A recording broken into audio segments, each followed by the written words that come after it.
بسم الله الرحمن الرحيم. اللهم صل على الصديقة فاطمة الزكية حبيبة حبيبك ونبيك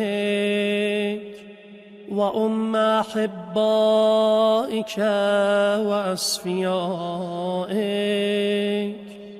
التي انتجبتها وفضلتها واخترتها على نساء العالمين.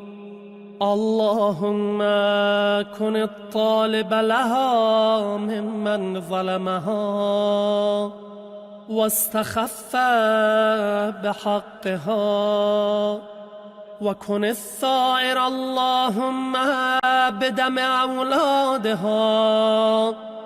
اللهم وكما جعلتها أم أئمة الهدى وحليلة صاحب اللواء والكريمة عند الملأ الأعلى، فصل عليها وعلى أمها صلاة تكرم بها وجه محمد صلى الله عليه وآله، وتغر بها أعين ذريتها، وأبلغهم عني في هذه الساعة أفضل التحية والسلام.